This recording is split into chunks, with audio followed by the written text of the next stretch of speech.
أستغفر الله العظيم الذي لا إله إلا هو الحي القيوم وأتوب إليه. أستغفر الله العظيم الذي لا إله إلا هو الحي القيوم وأتوب إليه. أستغفر الله العظيم الذي لا إله إلا هو الحي القيوم وأتوب إليه. إلى حضرة النبي المصطفى محمد صلى الله عليه وسلم وجميع الأولياء الله الصالحين كافة المسلمين والمسلمات أجمعين. الفاتحة. بسم الله الرحمن الرحيم.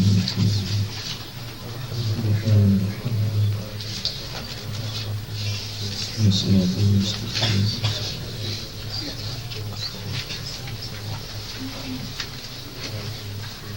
بسم الله الرحمن الرحيم. السلام عليكم ورحمة الله وبركاته. الحمد لله رب العالمين،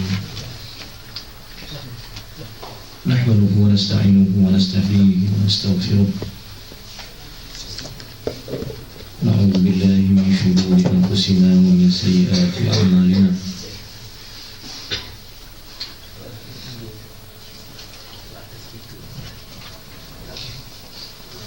من يهده الله فلا مضل له ومن يضلل فلا هادي له. أشهد أن لا إله إلا الله وأشهد أن سيدنا محمدا عبده ورسوله. اللهم صل على سيدنا محمد، اللهم صل على سيدنا محمد، اللهم صل على سيدنا محمد وعلى آله وصحبه أجمعين. أما بعد، فيا عباد الله اتقوا الله، أوصيكم وإياي بتقوى الله فقد فاز المتقون. قال الله سبحانه وتعالى في القرآن العظيم وهو أصدق القائلين: يا أيها الذين آمنوا اتقوا الله حق تقاته ولا تموتن إلا وأنتم مسلمون. صدق الله العظيم. Alhamdulillah, sama-sama kita mengucapkan syukur pada Allah Subhanahu wa taala dengan mulut, dengan akal, dengan hati. Berterima kasih pada Allah Subhanahu wa taala kerana Allah masih memberikan nikmat dia lagi pada kita. Dan nikmat Allah taala ni adalah hidup. Kita hidup lagi di atas alam ini pada hari ini. Dan hidup kita pula hidup yang ada erti dia. Hidup kita ni hidup yang ada makna, bukan hidup yang tak ada makna. Baik, apa makna hidup kita ini? Kerana mencari diri sendiri, mencari hakikat diri sendiri, atau mencari sesuatu yang tidak ada, atau mencari sesuatu yang hakikat sebenarnya yang ada. Mencari ilmu bukan mencari ilmu, tetapi mencari alim Allah. Kerana ilmu itu satu juzuk daripada alim Allah. Al-ilmu datang daripada alim. Alim itu Allah Subhanahu wa ta'ala. Dan orang ini beri satu pemberian anugerah besar daripada Allah. Ialah orang itu dipanggil alim. Tetapi ilmu yang Allah bagi kita bukan banyak. Wa ma utitu min ilmi illa qalila.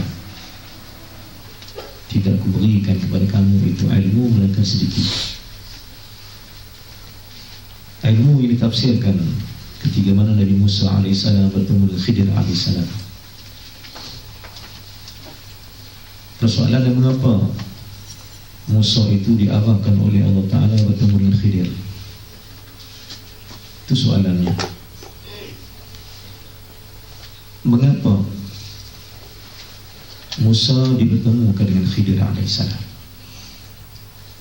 Pada martabat keduanya, jumhur ulama berkata Khidir bukan Nabi, dia seorang rajulun salih.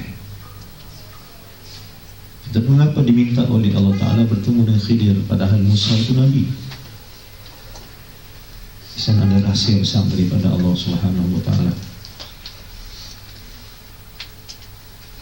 bahawa bukanlah bermakna martabat Musa itu turun bila bertemu dengan orang biasa, tidak bermakna martabat Musa turun, tidak. Tapi nak beritahu, Allah nak beritahu kita bahawa kadang-kadang kita rasa tinggi martabat kita, tetapi sebenarnya ada orang lain yang lebih pengetahuan daripada kita. Wa fawqul idhi ilmin ilmin, di atas orang mengetahui itu ada yang lebih mengetahui. Bukan kita yang mengetahui, ada lagi yang lebih mengetahui. Wa fawqa kulli dhi ilmin ilmin, di atas seseorang yang mengetahui itu ada orang lain yang lebih mengetahui. Maka ayat ini satu ayat yang nak menurunkan kesombongan diri, nak menurunkan takbur diri sendiri. Kerana takbur itu bukan sifat hamba Allah yang dirahmati, tapi takbur itu sifat hamba Allah yang dilaknati dia. Maka sesiapa inginkan kepada laknat, ambillah takbur itu. Tapi siapa inginkan rahmat dan kasih Allah Ta'ala, maka ambillah tawadhu' itu. Persoalan mengapa Musa bertemu dengan Khidir alaihissalam? Karena Musa itu meninggalkan kaumnya, dan bila dia kembali balik kepada kaumnya, ia menyembah patung sendiri. Dia berkata kaum dia, kamu kaum yang tidak mengetahui, kamu kaum yang jahil. Bila mana dia berkata kepada kaum dia, kamu sekalian jahil, bermakna dia mengetahui.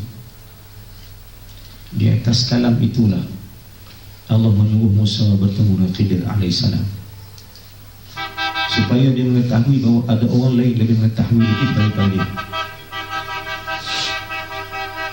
Maka turunlah Musa alaihissalam ke pinggiran pantai ini. Ada qil berkata Ra'sul Bar di Mesir sana, bertemunya dua lautan,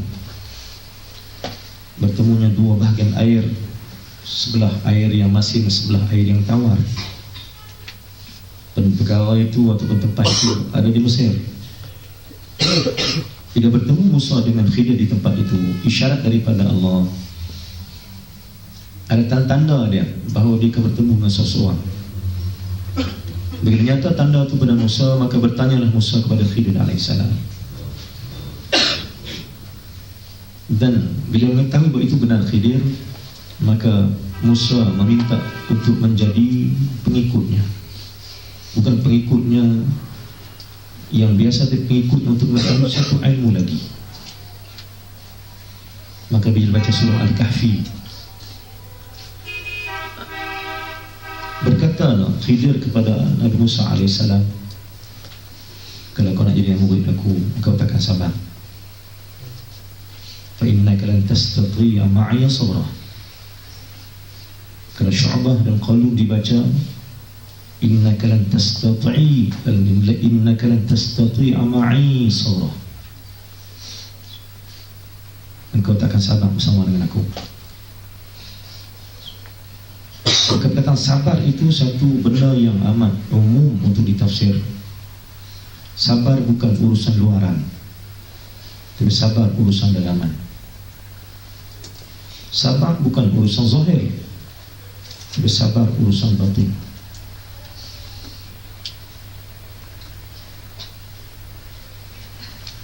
Maka pada sabar itu ditafsirkan oleh ulama. Sad itu sabar, bir itu bir, ba itu bir, dan ra itu rahmah. Sabarlah, karena pada sabar itu ada kebajikan, dan pada kebajikan itu rahmat daripada Allah. Sabar.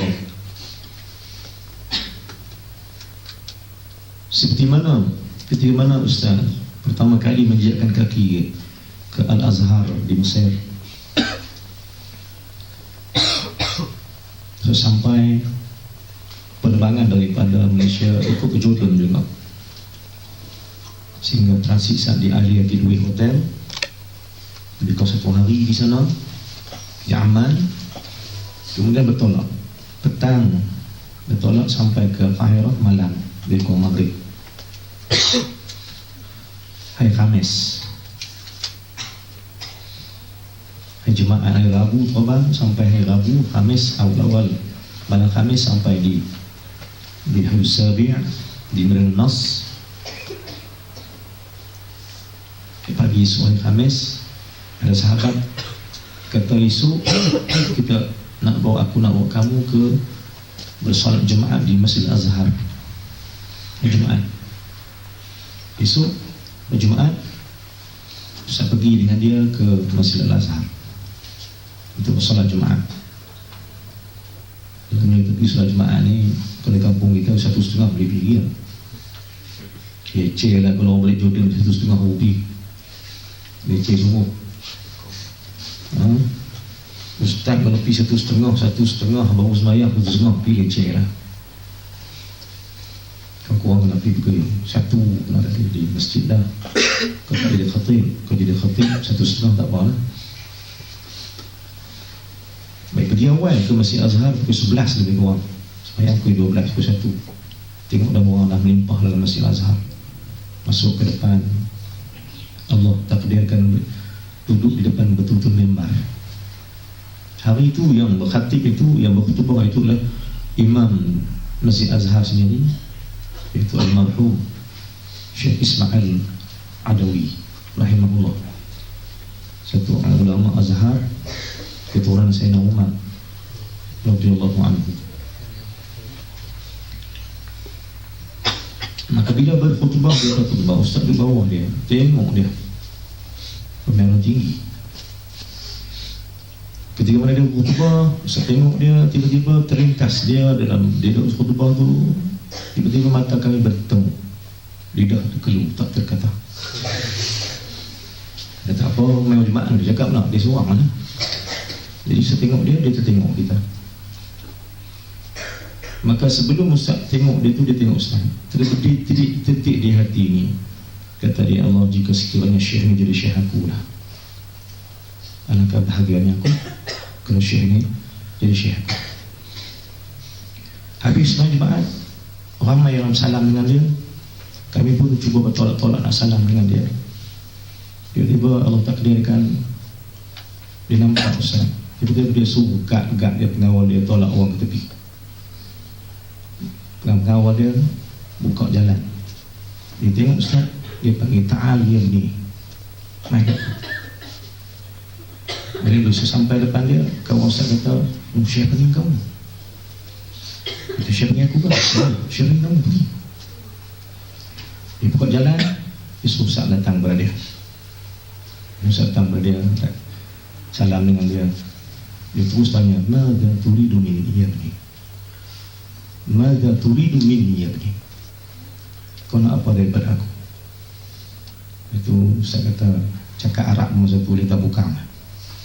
Anak entah. Nah. Jadi Ustaz kata dia boleh faham lah bahasa kita. Kata, aku nak ngaji dengan kamu. Dia tak tahu. Khudh minni, ambil daripada aku. Mim sa'ra. Apa tahu? Kau tahu tak mim sa'ra tu apa dia? Mesir. Mim sa'ra, yang satu negeri, yang satu negara yang tercantik namanya Al-Quran. Udkhulu Misra. Negara ni tak ada. Tapi Mesir tercantik nama dalam Quran. Kenapa? Maka Syekh Ismail Adawi rahimahullah, guru ustaz yang pertama, dia kata mim itu musibah, Sad itu sabar, yang akhirnya ada rahmat daripada Allah. Kamu kena menghadapi musibah, ujian semasa belajar di sini. Kena masuk Mesir itu mim itu musibah. Sad itu kena sabar. Ra itu rahmat. Jadi kita inilah pengajian aku yang awal pada kamu, ambillah. Maka Ustaz pegang dia sebagai satu jalan awal untuk mendapatkan ilmu mata-mata kerana Allah Subhanahu Wa Taala. Itu pengalaman lah. Jadi bim sabr ada makna, sabar ada makna. Sabar itu sad, sabar, bir ada kebajikan, ra ada rahmat daripada Allah Subhanahu Wa Taala. Sabarlah. Karena Imam Syafi'i sebutkan syarat mengaji, syarat belajar itu 6 perkara. Satu yang atau yang terakhirnya ialah zaman, panjang masa belajar yang menunjukkan kesabaran. Dan bagi nasihat ustaz sendirilah, nasihat ustaz kepada pelajar-pelajar atau nasihat guru ustaz di pondok dulu seorang wali Allah Subhanahu Wa Taala. Waktu mana ustaz nak keluar daripada pondok Khairat Islamiah di Pokok Senau pada batas Pulau Pinang, sebelum itu dah bagi tahu dia nak keluar ke Mesir, nak belajar di Mesir nanti. Setahun sebelum tahun dia nak keluar itu, saya jumpa Syekh ataupun sebab ustaz sendiri almarhum, minta nasihat dia. Dia kata, sebelum ustaz nak ustaz, anak nak pergi Mesir lepas ni, apa nasihat ustaz untuk anak? Jadi kata dia tengok muka ustaz, dia kata buah yang sedap itu ialah buah yang masak, bukan yang dikait perang. Habis ustaz kata, apa tu guru ni? Tanya dia, jawab lain. Bila ustaz ke Mesir, hari ni baru ustaz tahu apa maksud perkataan wali Allah Ta'ala ini. Maknanya ilmu itu mesti tunggu daripada Allah, sehingga dia sebati dengan kita. Bukan kita kaitkan ilmu itu dengan cara kita sendiri, maka kita ambil ilmu itu dengan tergesa-gesa seperti buah yang dikait peram, maka manisnya tidak amat manis. Kerana buah yang manis itu adalah buah yang masak di pokok, dan manisnya tidak amat manis. Pelajar-pelajar yang Allah sekalian, baik, balik pada kata Khidir tadi. Bila pun Musa bertemu Khidir alaihissalam, Musa berkata kepada Khidir nak jadi murid dia. Jadi Khidir kata, kamu tak sabar dengan aku, maka Musa kan nak belajar juga. Jadi Musa pun ikut Khidir alaihissalam. Baik, apakah yang berlaku, yang pelajar pun faham apa yang berlaku dari Khidir dengan Musa? Maka berlaku satu peristiwa, iaitu di mana Khidir naik perahu sampai ke seberang sana. Dia tebuk perahu itu hingga bocor, hingga tenggelam perahu. Musa bertanya Khidir, mengapa? Khidir kata, kan aku cakap engkau tak sabar dengan aku. Dia kata, dia Musa kerana dia rasa bersalah sebab bertanya benda yang tak sepatutnya ditanya. Maka berjalan yang kedua, sehinggalah Khidir bertemu dengan seorang budak, dan Khidir membunuh budak ini. Maka Musa bertanya, apa yang kau buat wahai Khidir? Membunuh ini satu dosa besar, membunuh satu dosa besar pada syariat. Maka Khidir berkata, kan aku pesan kepada engkau takkan sabar dengan aku. Dengan peristiwa yang ketiga, Khidir meruntuhkan rumah atau satu bangunan. Maka Musa berkata, mengapa kau robohkan bangunan? Kerana ini semua benar salah pada syariat. Maka Khidir berkata, cukup pengajianmu dengan aku, hanya 3 tahun ini. Berhentilah kamu jabatan muridku kerana banyak soalan sangat. Kerana kamu diutuskan oleh Allah, kamu disuruh oleh Allah bertemu dengan aku untuk kau belajar satu ilmu yang bukan syariat. Tetapi batin syariat. Yang kau nampak itu zahir, tetapi batinnya berbeza. Maka di sini kata ulama-ulama, al-arif billah, syarak itu ada dua bahagian, batin syarak dan zahir syarak. Zahir syarak berbeza dengan batin, iaitu hakikat sebenar sesuatu perkara. Maka marilah sama-sama kita buat sesuatu perkara itu di atas batin syarak, bukan dengan zahir syarak. Bergabunglah antara zahir dan batin untuk mengangkat syarak itu ke tempat yang selayaknya. Maka peristiwa Khidir dengan Musa itu menunjukkan bahawa ada lagi orang yang mengetahui daripada kita. Dan syarat ilmu itu ialah jangan banyak bertanya benda-benda yang kita tahu. Sebaliknya mohon pada Allah Subhanahu wa taala untuk mengetahui sesuatu benda yang kita tak faham. Karena faham itu daripada Allah dan ilmu itu daripada Allah. Baik. Maka ilmu alim itu, Allah bersifat alim, maka Allah memberikan ilmu kepada sesiapa yang dia suka. Yu'til hikmata man yasha. Sekarang ini pelajar-pelajar sekalian, kita bukan hanya mencari hukum, kita cari di mana hikmahnya. Bukan mencari hukum, kita mencari hikmah. Kena berbeza hukum dengan hikmah. Baik, tafsir ayat ini dalam pengajian kita yang 2 minggu ini, untuk kita luaskan pengetahuan atas nama ta'arif ilmu, mengenali ilmu-ilmu, khususnya ilmu batin syariat. Ayat ini, wa idh qala rabbuka lil malaikati inni ja'ilun fil ardi khalifah. Baik, sebagian orang menafsirkan khalifah itu sebagai pemerintah. Maka bila menafsirkan pemerintah bermaksud sama dengan pandangan malaikat, qalu ataj'alu fiha man yufsidu fiha wa yasfiku ad-dima. Dan pemerintah itu tidak lain hanya nak membawa kepada berbalah dan berkelahi atas sesuatu hukum. Sebab makna khalifah itu ditafsirkan sebagai pemerintah. Maka sekarang ni pelajar sekalian, sebagai ta'rif ilmu, untuk mendalimi ilmu, kita belajar tauhid untuk jadi abid lillah. Siapa yang ambil kuliah usuluddin itu sebenarnya dia berjaya mencari jalan untuk menjadi abid lillahi. Maka tak cukup dengan abid, usuluddin juga kena mahir syariat. Maka orang yang ambil syariah itu juga wajib mengetahui tentang usul. Tak boleh terhenti pada syariat saja.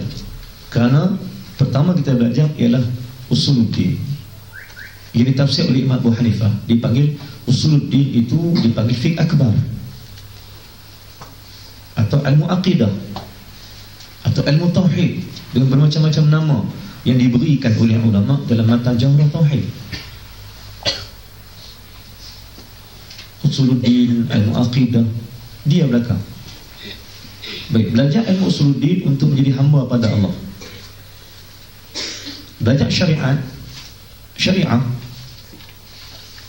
ataupun yang kita sebutkan sebagai fiqh wal usul di sini.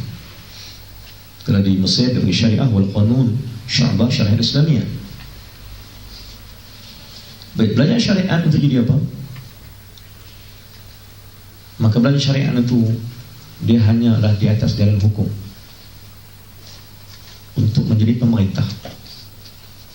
Tetapi jangan lupa ada satu ilmu lagi yang wajib kita belajar, atas hadis yang kedua daripada Imam Nawawi, daripada Sayyidina Umar Al-Khattab, hadis iman, Islam dan ihsan.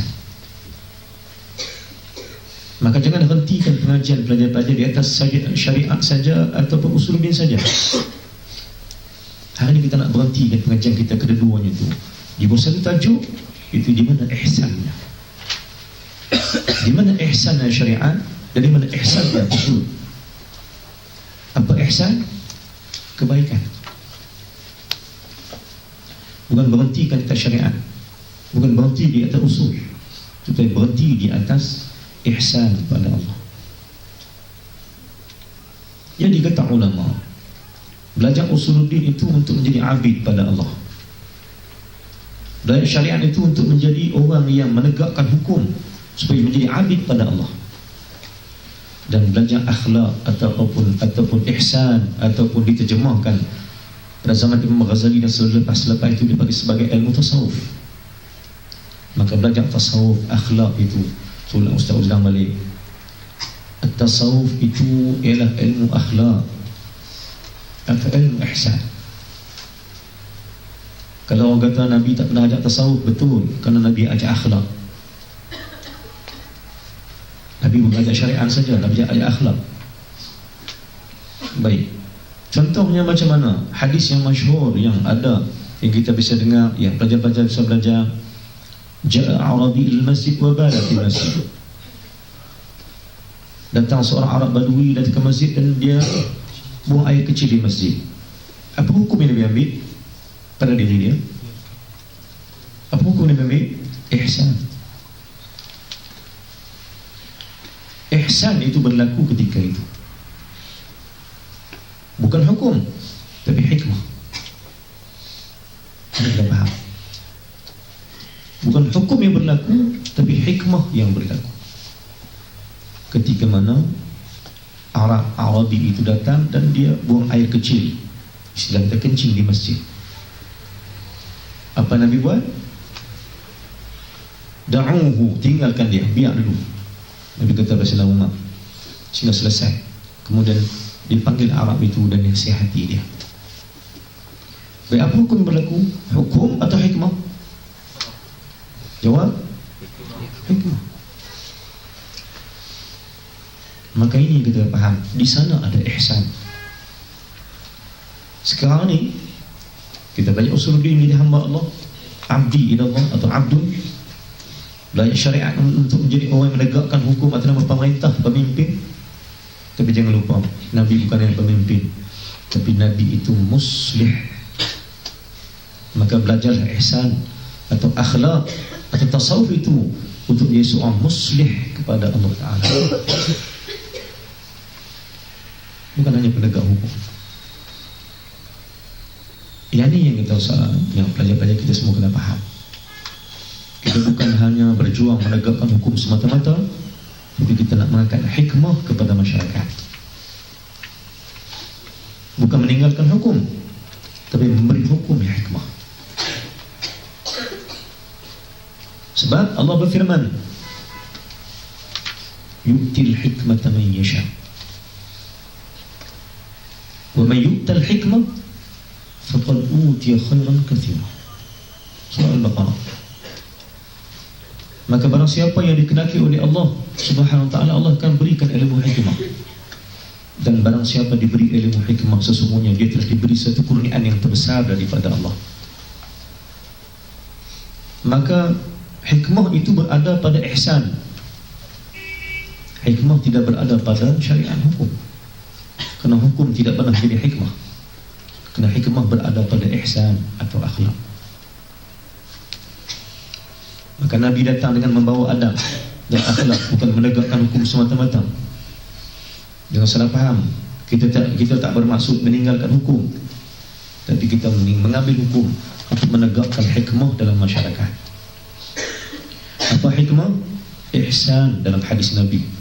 Quran disebutkan sebagai hikmah, tapi dalam hadis disebutkan sebagai ihsan, perbuatan baik. Hukum, kalimah hukum tidak ada ta marbutah. Ta marbutah adalah dalam nahwu dipanggil ta ta'nis, ta muannas. Apa maksud ta muannas? Cantik. Maka tegakkan hukum dengan penuh kecantikan. Semua saya tertarik dengan kecantikan hukum itu.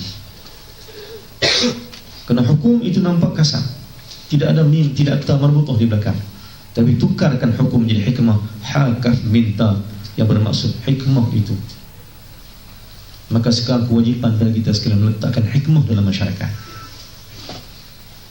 Bukan hanya semata-mata hukum yang kita bawa, kerana hukum membawa kepada satu perkara yang disebutkan oleh, bila Allah berkata kepada malaikat, ingin ku jadikan khalifah itu khalifah, maka malaikat berkata, ya Allah, ataj'alu fiha man yufsidu fiha wa yasfiku dima. Kerana malaikat ketika itu nampak bahawa Allah akan menjadikan seorang pemimpin yang menegakkan hukum-hukum Allah. Tetapi Allah berkata, inni a'lamu ma la ta'lamu. Aku lebih mengetahui apa benda yang kamu tak tahu. Aku akan buat benda yang kamu tak tahu. Kerana kata Allah, aku itu alim. Maka pada makna sunnah, kata ulama, tafsir yang Ustaz bawa ini tafsir daripada ulama-ulama yang qadim, ulama mutaqaddimin, ulama Al-Azhar. Antaranya guru Ustaz sendiri, Syekh Yusuf Mahyudin Ahsani hafizahullah subhanahu wa ta'ala, seorang pensyarah di Al-Azhar, dan ulama-ulama lain. Dan kita muktabar tentang tafsir ini. Dia bukan tafsir biasa, tapi tafsir kepada ihsan itu. Baik, inni ja'ilun fil ardi khalifah. Perkataan khalifah di sana ada ta marbutah, bermakna jadilah pemimpin yang berakhlak, jadilah pemimpin yang menegakkan hukum dengan penuh kecantikan dengan hukum itu, sehingga orang tertarik dengan Islam, sehingga orang seronok dengan Islam, sehingga orang jatuh cinta dengan Islam. Ini kewajipan khalifah, kewajipan seseorang yang menjadi pewaris Nabi-Nabi, kewajipan orang yang ingin membawa manusia pada Allah Subhanahu wa ta'ala, bukan menjauhkan manusia daripada Allah. Tidak bawa manusia kepada kecantikan dan keredaan, dan bawa manusia kepada kecintaan pada Allah Subhanahu wa ta'ala berdasarkan hukum hakamnya. Maka di sana, ulama di sana ada hikmah yang wajib kita letakkan. Jangan semata-mata meletakkan hukum, tetapi hikmah. Tetapi hikmah ini tidak Allah berikan kepada sebarang orang, kerana yarzuqu man yasha. Ataupun Allah berikan hikmah kepada man yasha, kepada sesiapa yang dia kendaki. Baik, soalannya siapa yang Allah kendaki? Jawapannya adalah orang ikhlas mengambil ilmu kerana Allah.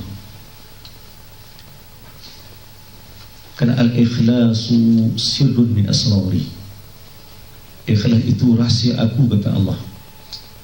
Tidak ku berikan hanya kepada orang yang amat ku cinta. Bukan sebab orang akan dapat ilmu ini, melainkan orang betul-betul ikhlas ingin membawa Islam ke dalam masyarakat. Manusia ingin mengajak manusia kepada Allah Subhanahu wa ta'ala dengan penuh ikhlas, maka mereka akan diberi ilmu ini. Tetapi manusia mencari harta dan dunia semata-mata, maka manusia jauh dari percinta Allah Subhanahu wa ta'ala. Saya sebutkan satu kata-kata daripada ulama sebelum kita bincang. Kata-kata seorang ulama, wali Allah Subhanahu wa ta'ala, al-qutb al-arif as-sufi, Syekhul Haram Sayyid Imam Abu Ali Al-Fudail bin Iyad bin Bishri At-Tamimi radhiyallahu rahimahullah subhanahu wa ta'ala. Lahir ia pada tahun 105 Hijrah di Samarkandi. Ini sebagai manaqib kepada satu ulama besar dalam Islam, Fudail bin Iyad. Orang hikmah, dia bukan orang hukum, orang hikmah yang lebih daripada hukum. Kena meletakkan hukum itu hukum Nabi SAW, seperti mana yang Nabi letakkan kepada A'rabi yang wabala di masjid. Baik, Fudail bin Iyad rahimahullah subhanahu wa ta'ala, lahir ia pada tahun Hijrah 105 di Samarkandi. Samarkandi, Uzbekistan. Dua bandar besar yang dalam sejarah Islam adalah Samarkand dan Bukhara. Yang juga ada ulama di sana, Imam Bukhari dan Imam Abu Layth Samarkandi. Baik, beliau berasal dari Kufah. tetapi meninggal dunia di Mekah pada tahun 187 Hijrah.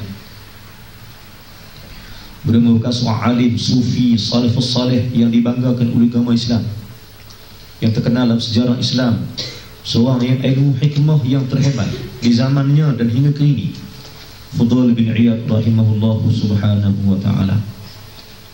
Baik, di antara kata-kata hikmahnya sebagai mukadimah perjumpaan kita pada malam ini, katanya, alim akhirat itu tersembunyi ilmunya. Orang yang alim akhirat ialah tersembunyi ilmunya, tetapi alim dunia ilmunya terserah. Orang alim akhirat ilmunya tersembunyi, orang tak kenal dia. Siapa dia? Orang tak kenal. Tak pernah mencari keagungan dan kemegahan, tak pernah mencari nama pada bibir manusia, tidak. Tetapi namanya disebut oleh Allah dan malaikat dan Nabi. Nama ulama-ulama akhirat disebut oleh malaikat-malaikat di langit. Tapi manusia, ala alim dunia, nama disebut oleh manusia di bumi. Kata ulama, manusia itu 4 golongan. Pertama, yang dikenal di langit dan di bumi. Yang kedua, dikenal di langit tidak di bumi. Ketiga, dikenal di bumi tidak di langit.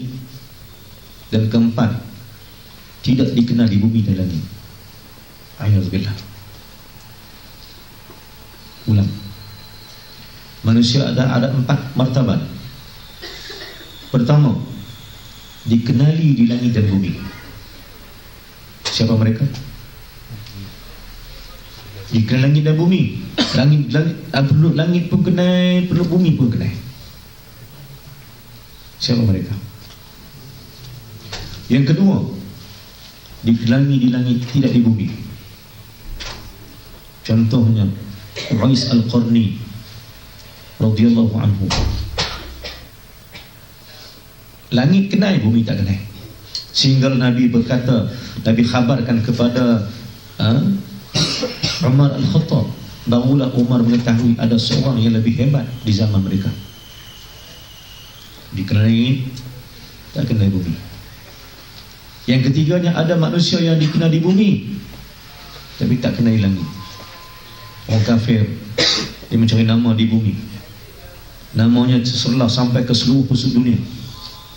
Semua orang kenal dia, tapi di bumi hanya dikenal, di langit langsung tidak ada faedah. Yang keempatnya, mereka yang langsung tak dikenal di bumi dan langsung tak dikenal di langit.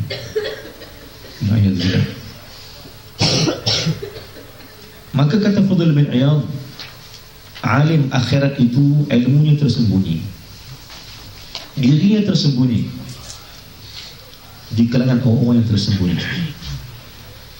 Tapi alim dunia itu namanya terserlah, semua orang tahu, semua orang kenal, karena dia mencari nama untuk dibanggakan. Maka siapa dia pada Allah, dan siapa dia mereka yang tersembunyi pada Allah Ta'ala. Jadi kita nak faham, saudara sekalian, kata Fudail bin Iyad, saya ulang balik, alim akhirat tersembunyi ilmunya, sedang alim dunia ilmunya terserlah. Maka kata dia, ikutilah alim akhirat dan berwaspadalah kamu daripada alim dunia. Kerana alim dunia hanya membawa fitnah kepada kamu, dia tidak pernah membawa kamu pada Allah Subhanahu wa ta'ala. Alim dunia tidak pernah membawa kamu pada Allah, tapi alim akhirat berusaha membawa kamu kepada Allah Subhanahu wa ta'ala. Berwaspada dengan alim dunia dan duduklah dengan alim akhirat, kerana mereka ikhlas ingin membawa kamu hanya pada Allah Subhanahu wa ta'ala. Alim-alim yang ada di atas alam, siapa yang kita cari? Ada yang ingin kita mendapat kepujian manusia, atau ingin mendapat ulaika alaihim salawatun min rabbihim wa rahmah. Adakah kita ingin mendapat pujian daripada Allah dan rahmat daripada Allah?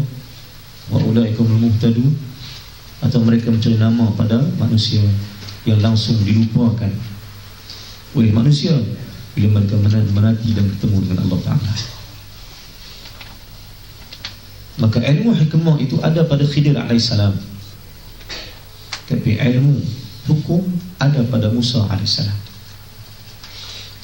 Tetapi siapa yang mencari siapa? Siapa yang diarahkan oleh Allah mencari siapa?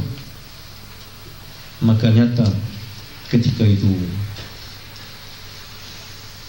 wa kullu dhi ilmin wa fawqa kulli dhi ilmin. Di atas orang alim itu ada orang lebih alim. Jangan lupa, kita masih banyak benda kita tahu. Jadi jadilah orang yang mencari, bukan mencari semata-mata mencari hukum, tapi mencari Allah Subhanahu wa ta'ala.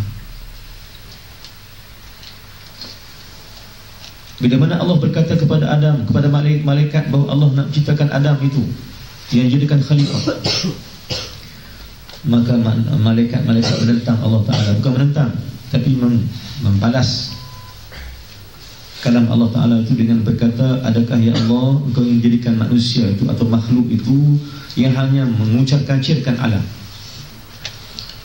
bawa kerosakan pada alam, wa yasfiku dima, dan menumpahkan darah, sebab berkelahi, bergaduh dan berbalah di atas satu hukum? Adakah itu kita cari? Maka Allah berfirman, inni a'lam ma la ta'lamun. Engkau tidak mengetahui apa yang aku ketahui. Maka kata ulama, fahamlah maksud khalifah itu. Khalifah bukan bermaksud pemimpin, tapi khalifah bermaksud pengganti Nabi SAW. Karena Khalifah Ar-Rashidin bermaksud pengganti Nabi. Khalifah bermaksud pengganti Rasulullah SAW. Jadi adakah Rasulullah itu menegakkan hukum semata-mata atau mengambil hikmah? Maka Rasulullah itu banyak padanya hikmah. Jadi ya Allah kata ini a'lamu ma la ta'lamun, itu bermaksud wahai malaikat, kamu nampak Adam, tapi pada Adam itu ada Muhammad yang kusembunyikan. Wahai malaikat, kamu nampak yang alim yang zahir, tapi kamu tak nampak alim yang tersembunyi. Kamu nampak Adam yang terselah di depan mata kamu, tapi kamu tak nampak di sebalik Adam itu ada seorang alim yang tersembunyi. Dia itu ialah Muhammad SAW.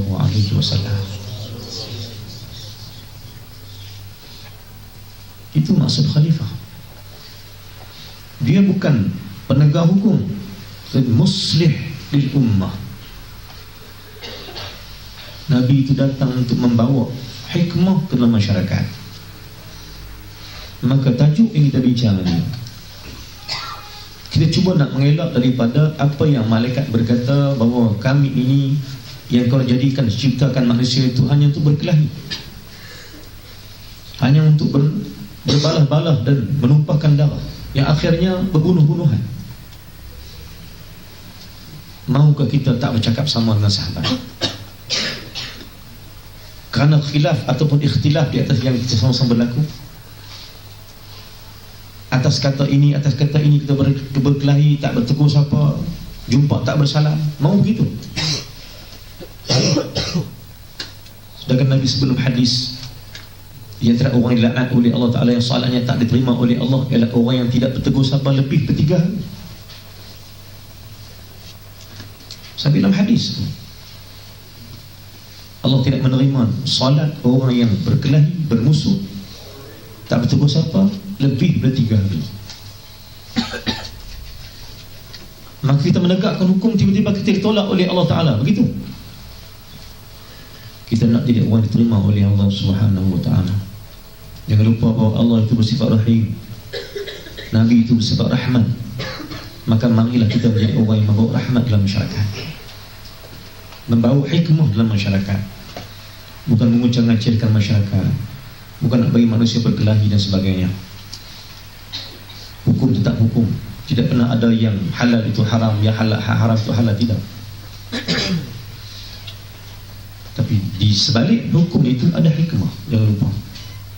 Ada hikmah yang tersembunyi yang ingin kita bawakan ia ke dalam masyarakat. Maka kita dasar itulah kita kena faham bahawa apa terjadi hari ini adalah kerana seperti mana disebutkan oleh malaikat, ya Allah, adakah kau menjadikan manusia itu manusia yang pemimpin khalifah itu yang berkelahi dan sebagainya. Maka marilah kita melihat dengan pandangan Allah Subhanahu wa taala bahawa Allah berkata bahawa pada Adam itu ada Muhammad. Dan jangan lupa bahawa Allah berfirman dalam Al-Quran, wa'lamu anna fikum Rasulullah. Jangan lupa Allah berfirman, wa'lamu anna fikum Rasulullah. Bermakna kita ini ditanggungjawabkan oleh Allah Ta'ala membawa ilmu hikmah daripada Nabi untuk masyarakat dan alam. Bukan ilmu hukum, tapi ilmu hikmah. Ilmu hikmah adalah ilmu yang mendamaikan manusia, bukan ilmu membawa manusia itu berkelahi. Kerana ilmu hikmah itu adalah muslih, yang diambil daripada ihsan, kebajikan dan kebaikan yang kita bawa. Maka marilah kita belajar, sama-sama kita belajar untuk mengambil hikmah daripada hukum. Bukan hanya semata-mata hukum, tapi hikmatun minal hukum. Hikmah itu cantik kerana dibaca dengan ta marbuthah, dibaca dengan ta ta'nis. Hikmatun, hikmah, ta marbuthah di belakang yang menunjuk ta'nis. Ta'nis ini bermaksud cantik, kerana sifat wanita itu cantik dan suka mencantikkan diri. Maka ta'nis itu disebut oleh ulama yang menghuraikan kalam itu sendiri. Contohnya satu ulama yang merupakan ahli sufi atau tasawuf, ahli akhlak, Al-Hasani, daripada keturunan Sayyidina Hasan radhiyallahu anhu, namanya Syekh Ibnu Ajibah, yang mengarang ke satu kitab tentang nahwu kepada kaedah tasawuf. Dia bukan nahwu, tapi nahwu kepada tasawuf. Maka cari kitab itu, tengok dia apa dikatakan bahawa itu ta'nis. Mengapa ta'nis? Kerana cantiknya dia untuk kita bawa bersama dengan Allah Subhanahu wa taala. Mengapa disebutkan sebagai jamak muzakkar salim, jamak muannas salim? Diterjemahkan dia. Mengapa baris fathah, kasrah, dhammah itu ada? Diterjemahkan dia kerana dia mengambil ilmu daripada Ibnu Abbas radhiyallahu anhu. Ilmu yang bawa kita kepada alam hadrat Allah Subhanahu wa taala, bukan alam khayalan, tapi alam hakikat sebenar hamba pada Allah Subhanahu wa taala.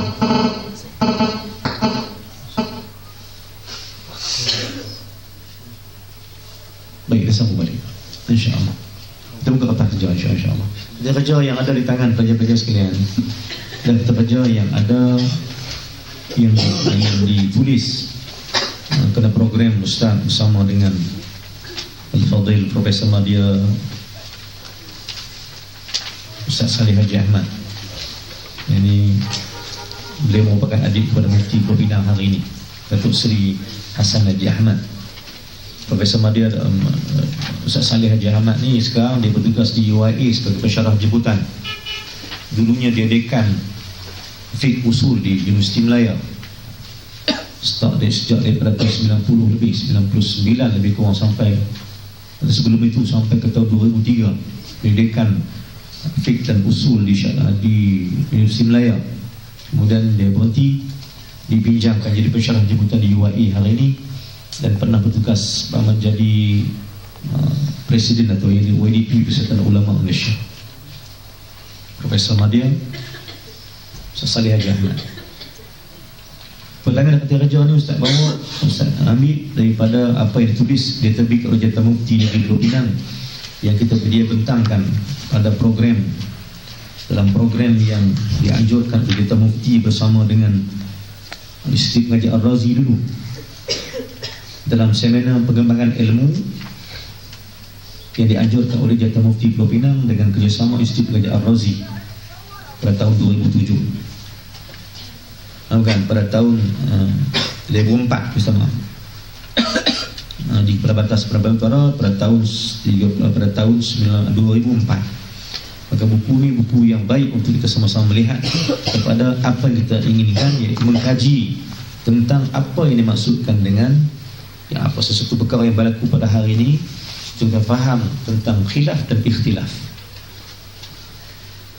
Ini sebagai sumber ilmu. Seperti mana saya sebut baru ni, kita minta kepada Allah Ta'ala supaya Allah membukakan pintu hati kita sekalian untuk menerima pandangan-pandangan ulama yang muktabar, bukan ikut hawa nafsu sendiri. Maka kita minta kepada Allah Ta'ala futuhat daripada Allah supaya turunnya ilmu yang menenangkan jiwa. Kita sekarang mencari ilmu tenang, kerana ilmu Allah itu ilmu menenangkan jiwa. Ala bizikrillahi tatma'innul qulub. Bahawa ingat Allah Ta'ala itu jiwa tenang. Bermakna jika tak ingat Allah, jiwa akan berserabut, ia membawa pada berkelahi dan bergaduh dan sebagainya. Kalau kita nak bawa manusia pada Allah Ta'ala yang menenangkan diri, kerana Islam itu peace, Islam itu beri ketenangan, kedamaian dalam masyarakat dan seluruh alam. Tapi mengapa berlaku percanggahan, berlaku perbalahan dan sebagainya? Kerana Islam itu diambil pada juz'iyah, bukan kamaliyah. Maka sempurna Islam itu bila diambil dengan cara kamaliyah. Sempurnanya sekalian itu dengan tauhidnya, dengan fikahnya, dan dengan akhlaknya. Oh, sempurna. Kerana hadis Imam Nawawi yang kedua itu cukup menjelaskan bahawa iman, Islam, ihsan itu 3 perkara yang wajib kita belajar. Baik, belajar biasa baca hadis tu, dan jika ada masa balik tengok hadis yang kedua itu, ingat berkata Syekh Mahmud Abdul Huda Badul Husaini di Halab, Syria, waktu saya baca dengan dia tentang hadis ini, kata dia, cuba kau semak hadis ini selepas ditanyakan tentang iman, Islam dan ihsan, apa yang Jibril tanya Nabi SAW? Apa yang Jibril tanya Nabi? Maka berkata Jibril kepada Nabi, mata sa'ah. Kata Syekh Mahmud Al-Husaini hafizahullah, apa hubung kait di antara 3 ilmu dengan kiamat? Kata dia, kerana bila meninggalkan satu daripada 3 ilmu ini, maka berlaku kiamat. Kehancuran pada masyarakat kena berkelahi dan bergaduh. Kalau tidak memahami 3 konsep ilmu yang terbesar, hanya meletakkan diri pada hukum semata-mata, tapi tidak mengambil hikmah atas nama an ta'budallaha ka'annaka tarahu fa in lam takun tarahu fa innahu yarak.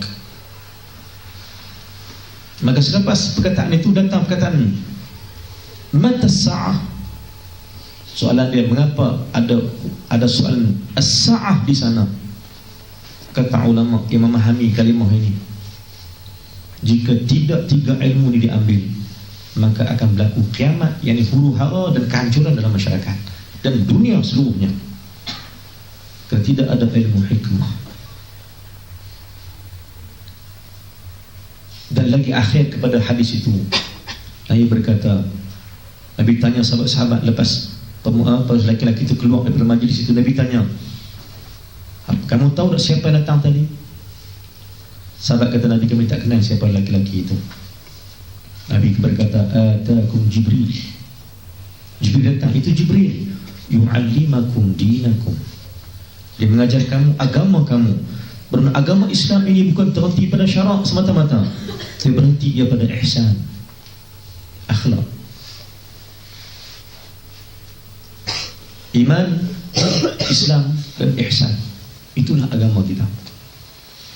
Maka bila berhenti pada syarak, belum sempurna lagi Islam itu. Kerana Islam itu berhenti pada ihsan atau hikmah yang diambil pada hukum, atau hukmun atau hukum menjadi hikmatun. Hikmah itu mudah-mudahan Allah membukakan pengetahuan kita, membukakan pandangan kita, membukakan hati untuk melihat lebih jauh kepada masalah ini. Ini tujuan kita. Kerana kita nak kembangkan ilmu supaya berhenti kita di hadapan Allah Subhanahu wa taala. Kerana Islam dasar dia ialah Islam membawa manusia kepada kedamaian dan kecintaan pada Allah. Di atas kecintaan sama-sama manusia. Duribat alaihimul dhillatu aynama thuqifu illa bihablin minallah wa hablin minan nas. Maka sama pelajar-pelajar sekalian, kita nak fahamkan bahawa ilmu yang kita belajar itu wajib dengan 3, iaitu tauhid, fiqh dan akhlak, ataupun dipanggil sebagai tasawuf. Tasawuf itu assalamualaikum bukan tasawuf tapi akhlak. Kerana bu'ithtu liutammima makarimal akhlak. Bukan datangnya Nabi membawa hukum semata-mata, dibawa hukum untuk membawa hikmah atau adab dalam masyarakat. Ini kefahaman yang kita nak kena fahamkan. Baik. Sebagai catatan awal kepada masalah ini. Nah, insya-Allah esok kita tambah lagi lah dia punya perbincangan pada terjadi, kita tambah lagi insya-Allah. Siapa yang tak ada tu, belum bagi nama untuk kita ambil yang hari ini dan esok. Yang ambil hari ini tak payahlah esok, ambil yang lain lah. Sebab kita nak bagi lagi esok ni ada tempat penambahan lagi. Akhwat semua tulis nama saya. Siapa-siapa yang tak dapat lagi tu kan untuk kita bagi esok sama. Dan sebab esok mungkin ada yang baru datang pula, nanti tak cukup pula nanti pula kan. Jadi bagi nama akhwat semua juga tulis nama untuk ambil hari ini dan esok sama insya-Allah. Baik, pertama sekali kita bincangkan sama-sama dan kertas itu. Sebelum kita bincangkan tentang kita bincang tentang khilaf dan ikhtilaf sebagainya, pertama sekali kita nak kena faham maksud fiqh itu apa dia. Fiqh. Apa maksud fiqh atau fiqh itu? Daripada datang perkataan fiqh. Daripada Quran datang dengan berbagai-bagai ayat. Contohnya firman Allah Subhanahu wa taala pada surah Taha. Allah berfirman pada Nabi Musa alaihissalam, wahlul 'uqdatam min lisani yafqahu qawli. Nabi Musa minta pada Allah Taala supaya dipermudahkan cakapnya, supaya mereka faham apa yang diterangkan kepada mereka. Maka fiqh ini bermaksud faham. Fiqh itu masa kefaham. Sekarang kita bukan faham hukum, faham sir di sebalik hukum itu maksud faham. Bukan hanya faham hukum, tapi sir di sebalik hukum. Kerana Allah tidak pernah menjadikan satu benda itu sia-sia, melainkan ada maksud dan makna. Sekarang apa sir di atas hukum? Solat, puasa, zakat, haji dan sebagainya. Apa sirnya? Maka sir ini yang kita bawa pada masyarakat. Sir ibadat itu kita bawa pada masyarakat. Atau dalil qat'i, dalil yang dibawa oleh ulama-ulama yang muktabar, ulama-ulama mujtahid mutlak yang ada dalam zaman ini kita ini, dalam dunia Islam ini. Maka pertama sekali dalil Quran itu boleh dilihat pada surah Taha misalnya, contohnya wahlul 'uqdatam min lisani yafqahu qawli. Yafqahu qawli bermaksud supaya mereka fahamkan apa yang aku katakan kepada mereka. Maka fiqh bermaksud faham. Saya nasihatkan sebagai nasihat daripada pengalaman atas nama ilmu ini. Kalau ingin kita mengetahui rahsia pada satu berhukum, kita harus tahu manba' atau puncanya. Punca perkataan. Macam mana maksudnya? Kerana di sana kalau kita faham balik dan kitab-kitab yang pelajar baca, di sana ada ta'rif fil lughah wal syarah. Lurah itu adalah faham apa maksud perkataan itu sendiri, supaya kita faham ke arah mana dia bawa kita. Jadi fiqh itu bermaksud faham. Jadi sekarang ini, fahamkah kita dengan agama? Belum. Kita faham itu daripada Allah. Kerana Nabi meminta, Nabi Musa minta, wahlul 'uqdatam min lisani yafqahu qawli. Faham itu bila mana lisan aku itu lisan yang baik. Wahlul 'uqdatam min lisani bermaksud, ya Allah jadikan lisan aku lisan yang baik, lisan yang cantik yang orang terima. Perkataanku ingin mereka memahami apa maksud kalam Engkau ya Allah ya Tuhan kami. Maka kata yang baik kepada masyarakat, kata yang baik kepada orang-orang, kata yang baik kepada orang ramai, perkataan yang baik. Maka perkataan yang baik itu, itulah ihsan. Ud'u ila sabili rabbika bil hikmah wal mau'izah hasanah. Maka tiga-tiga ayat ni, benda ataupun dua-dua benda ni merupakan satu petunjuk daripada Allah bahawa apa yang kita nak sampaikan masyarakat adalah benda yang memberi kelegaan kepada masyarakat, memberi satu kedamaian, kecintaan balik pada Allah Subhanahu wa ta'ala. Ini maksud fiqh yang kita wajib kena memahami dia. Maka fahamlah bahawa fiqh itu bermaksud faham yang daqiq, bukan faham yang biasa. Kerana Nabi bersabda dalam hadis lain, man yuridillahu bihi khairan yufaqihu fid din. Fid din bermaksud dalam agama. Ini mendalami agama dengan dalam untuk membawa kefahaman itu kepada masyarakat. Kerana di sana ada kebajikan dan kebaikan. Jadi kita minta pada Allah Ta'ala ilmu hikmah. Jangan lupa minta ilmu hikmah daripada Allah Subhanahu wa ta'ala. Tapi ilmu hikmah ini kata ulama-ulama, wali-wali Allah, ilmu hikmah tidak akan turun pada diri manusia yang padanya banyak seronok, banyak mencerca manusia.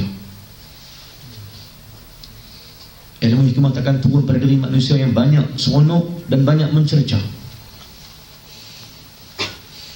menghina manusia dan sebagainya. Ilmu hikmah tidak pernah turun ke dada orang macam tu.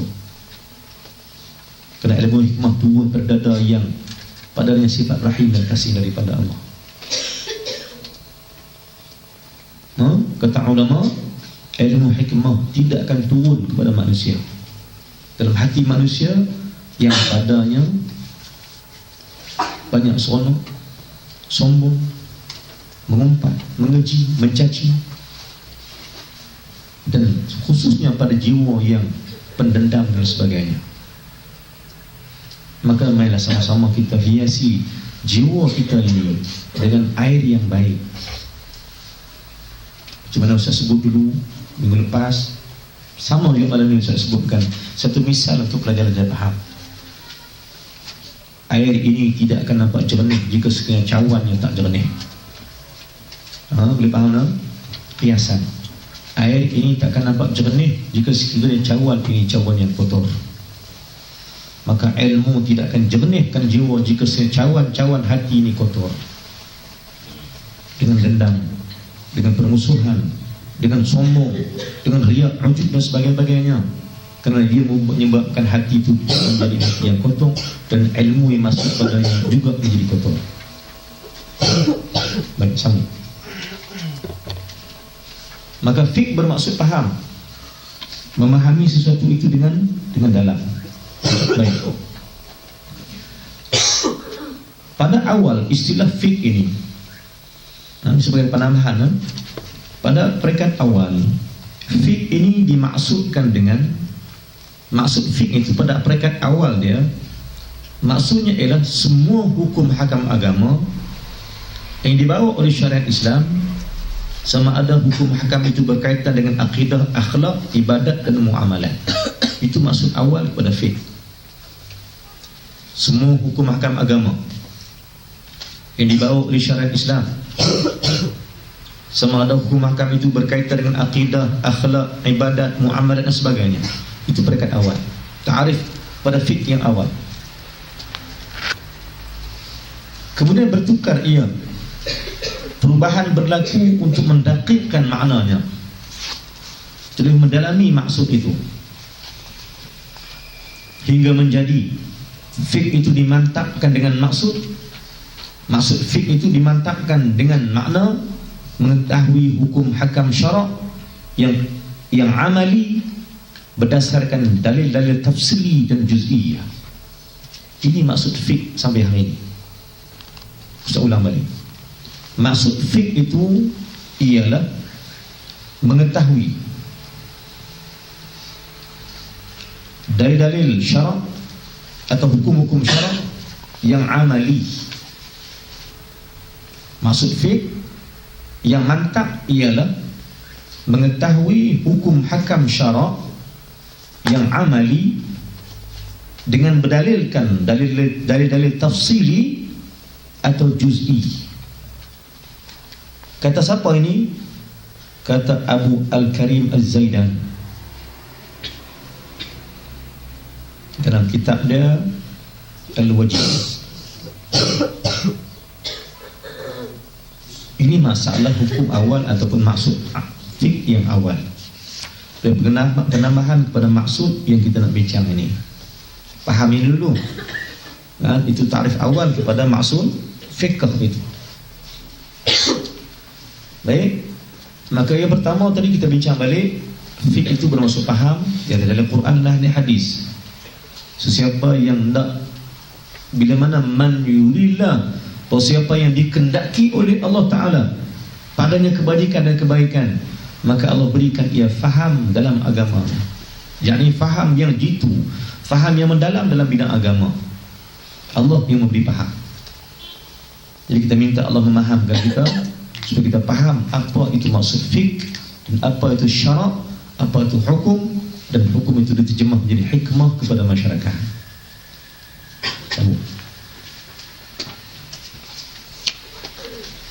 Kemudian kita faham juga bahawa fiqh itu dibawa oleh ulama-ulama yang memahamkan erti ayat Allah dan hadis-hadis Nabi supaya dia menjadi syariat.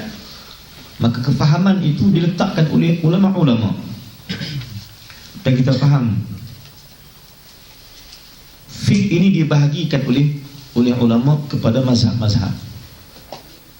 Secara ringkas, fiqh itu bila kita bincang fiqh bermakna dia merangkumi kepada mazhab-mazhab. Baik, apa maksud mazhab? Apa makna mazhab? Datang dengan zahaba.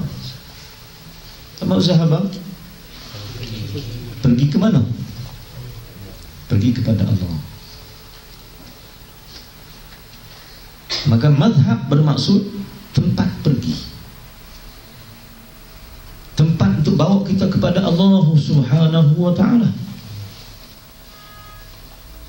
Itu maksud. Jangan lupa tu saya sebut balik tadi, siapa ingin mengetahui ilmu yang daqiq, kena memahami kalimah-kalimah itu punca masadir wal manba' daripada mana. Ada ketentuan lagi supaya kita faham mazhab daripada zahaba, pergi. Mazhab bermaksud tempat untuk membawa kita pergi kepada Allah. Itu maksud dari perkataan-perkataan yang kita bincangkan. Baik, maka kata ulama mazhab dalam mazhab fiqh dalam Islam itu banyak, tetapi mazhab itu boleh kita bahagikan kepada tiga peringkat atau tiga jenis. Sebelum kita faham, mazhab ini bukan untuk mengecilkan Islam. Kita faham itu. Mazhab dalam Islam bukan mengecilkan Islam, tapi meluaskan Islam. Mazhab untuk meluaskan Islam, bukan mengecil, meluaskan. Supaya manusia itu bukan hanya payah beribadat, tapi memudahkan beribadat. Kena faham ini. Mazhab itu berkembang, terbuka. Ia perkataan mazhab ini bermaksud membawa kita pada Allah. Maka membawa kita pada Allah dengan bermacam-macam cara. untuk bawa kita pada Allah Ta'ala dengan bermacam-macam cara yang telah ditunjukkan oleh Allah kepada hamba-hamba yang terpilih. Bukan macam kita, hamba yang telah dipilih oleh Allah Subhanahu wa ta'ala. Maka mazhab ini bukan untuk mengecilkan Islam, tapi mazhab untuk memperluaskan Islam supaya dapat beribadat pada Allah Ta'ala pada sekalian masa dan zaman dan ketika. Itu maksud mazhab. Ini maksudnya. Mari kita faham. Sekarang kita kena faham fiqh atau mazhab itu supaya kita senang beribadat kepada Allah. Faham tak? Fiqh atau mazhab terjadi untuk memudahkan kita beribadah, bukan memayahkan kita beribadah dan berkelahi hingga tidak beribadah kepada Allah. Bukan. Fiqh atau mazhab bermaksud membawa kita kepada tayassar atau aisar kepada ibadah kepada Allah. Maka jadilah mazhab Syafi'i, Hanafi, Syafi'i, Hanbali, Maliki dan ulama dan mazhab-mazhab yang lain. Dan kita dapati mazhab itu kita bagi tiga, kata ulama terbagi tiga. Pertama, mazhab yang tidak berkembang kerana telah terpupus. Kedua, mazhab yang berkembang tetapi sesat. Dan ketiga, mazhab yang berkembang tetapi diridai oleh Allah kerana mereka itu menjadi orang yang termasuk dalam ahli sunnah wal jamaah. Tiga mazhab. Mazhab yang telah terhenti, tak berkembang pada zaman ini. Yang kedua, mazhab yang dalalah, yaitu Syiah wal Khawarij dan sekutu-sekutu mereka. Dan ketiganya, mazhab yang berkembang sampai ke kiamat, yaitu mazhab Ahlussunnah wal Jamaah. Tiga pembagian mazhab. Pertama, mazhab yang tak berkembang lagi, tetapi bukan dalalah. Maka mazhab yang baik tetapi tidak diterima lagi kerana sesuatu perkara yang Allah mengetahui. Antaranya mazhab-mazhab yang telah hilang itu antara mazhab Atha bin Abi Rabah, mazhab Atha, atau mazhab Sa'ad Musayyib, atau mazhab Sufyan Thawri, mazhab Auza'i dan Zahiri dan ramai lagi ulama-ulama yang mu'tabar, mujtahid mutlak, tapi mazhab mereka telah terhenti. Semula antara mazhab Atha bin Abi Rabah, mazhab Atha, tapi kita tak jumpa mazhab ni. Mungkin yang belajar mungkin tahun 4 mungkin belajar tentang mazhab ini. Tapi alhamdulillah Ustaz di Azhar, Ustaz belajar bantu. Cuma memahami tentang dia, bukan memahami kaedah dia, cuma memahami mazhab ini ada.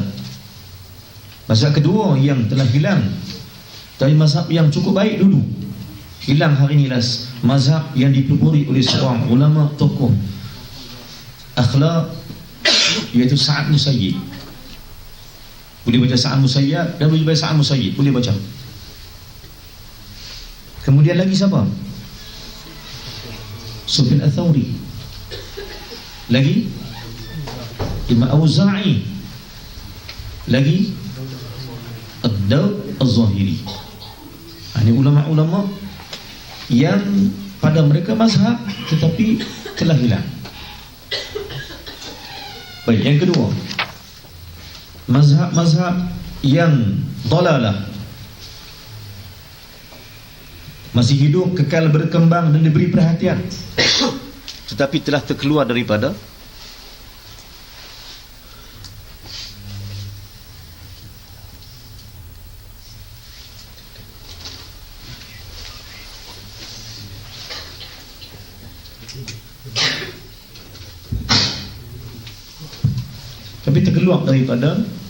kepada garis panduan Islam. Mereka ini mazhab itu masih kekal, masih ada, tapi terkeluar daripada apa yang disebutkan sebagai Ahlussunnah wal Jamaah. Contohnya mazhab Imamiyah dalam Syiah. Hari ini kelang kabut yang ni.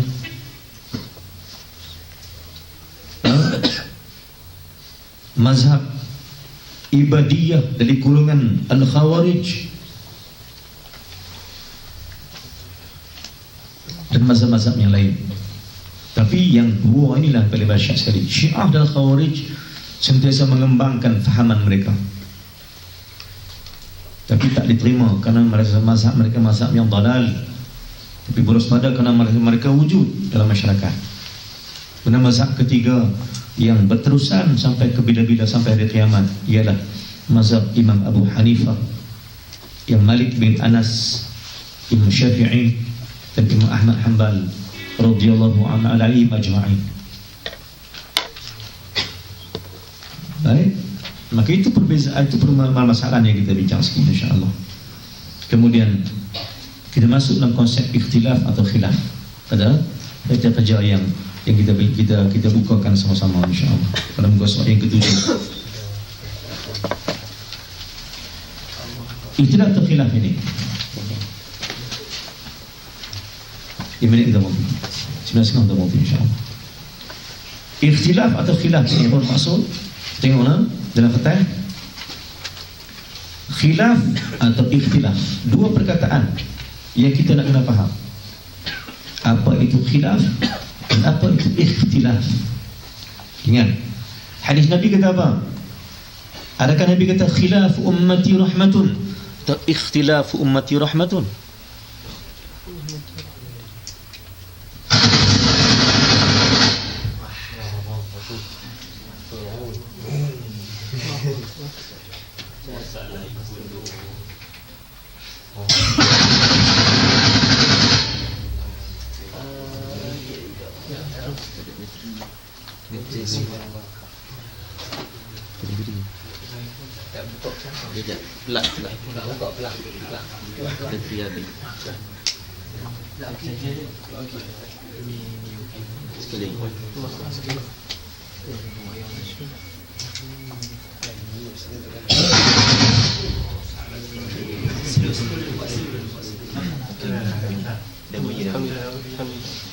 Beda pada dia kosong-kosong pikir dia. Kita berhenti bang. Dia marah tu. Baik. Ada dua benda kita bincang insya-Allah. Ringkas saya berhenti, susah berhenti malam ni insya-Allah sambung malam esok pula. Iaitu hadis Nabi sebut. Kita faham tak? Nabi sebut. Adakah Nabi sebut khilaf ummati rahmatun atau ikhtilaf ummati rahmatun? Ikhtilaf sebagai rahmat kepada alam, kepada kita sekalian. Maka kita kena faham bahawa khilaf atau ikhtilaf sekarang ni. Kita kena faham ikhtilaf. Kalau kita buka kitab contohnya ikhtilaful ulama, ikhtilaf bukan khilaf. Ala masalah kita kata kata. Bab yang taqdul wudu atau tak batal wudu atau batal wudu. Mazhab Syafi'i begini, Hanafi begini dengan rajih dalil-dalil mereka itu. Dan Ustaz pesankan sebelum Ustaz lupa, Ustaz belajar bab ni di Azhar dalam fiqh muqaran, perbandingan mazhab. Dalam fiqh perbandingan mazhab, bila Ustaz tanya Syekh balik, ulama-ulama Syekh Yusuf sendiri tentang rajih ni, dia ada qaul dia. Syafi'i kata sekian-sekian, Al-Quran, hadis, datil asar sahabat dan qaul, ijma' dan sebagainya. Hanafi juga begitu, Hanbali begitu, Maliki pun bawa juga dalil dia. Lalas sekali rajih jumhur ulama. Contohnya bab lamsul mar'ah. Ya rajih ialah qaul jumhur. Sebab jumhur Hanafi, Maliki dan Hanbali. Tinggallah Syafi'i seorang-seorang. Maka ada seorang sahabat ustaz dia kata, kalau jadi tak boleh pakai Syafi'i lah, pasti Syafi'i sesat. La haula wala quwwata illa billah.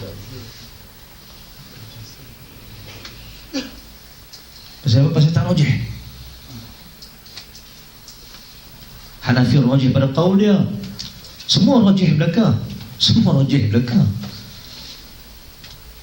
Macam mana kita boleh kata dia tak rajih? Padahal rajih. Kerana mazhab yang diterima pakai oleh semua ulama sampai ke bila-bila pun.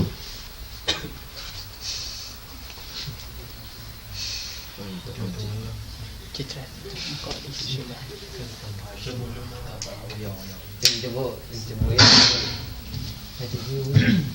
Pada pontilah sudah. Sian dulu putih kanu. Tabah insyaallah. Nah, jadi sebelum seperti kita faham pada bukan rajih yang kita cari, tapi aisar kepada ibadah. Ini kalam ulama. Syekh sendiri sebut.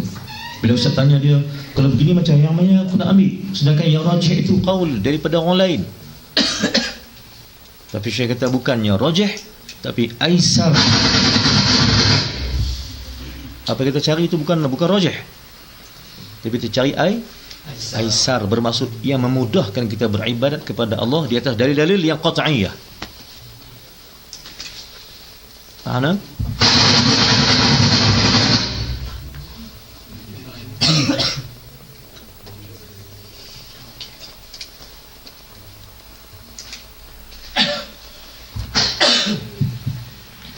Baik, semula sampai akhir 50 menit. Bukan hanya kita mencari rajih, sebab rajih semua rajih. Jangan kata Syafi'i tak rajih, jangan kata Maliki tak rajih. Bila kata tak rajih bermaksud mereka itu tak betul. Dah. Kalau tak rajih mana tak betul. Tak baik. Tak betul. Oh, subhanallah. Maka sini letak dia perbezaan. Maka kita letakkan sekarang ni bukan rajih itu semata-mata, tapi aisar minal rajih. Mana yang mudah dalam rajih yang kesekalian ini. Mudah untuk beribadat kepada Allah Subhanahu wa taala. Contohnya sekarang ni, contohnya lah dalam bab haji contohnya, tawaf, maka ada juga qaul daripada Syafi'iyah atau Hanafi. Kita kadang-kadang boleh bertaklid dengan ilmu yang kita ajar supaya kita memahami juga kaedah Hanafi. Bertawaf itu macam nak tak membatalkan wudu contohnya. Padahal qaul Syafi'i sendiri pun berkata yang menyentuh itu yang menyentuh itu batal, yang disentuh tak batal.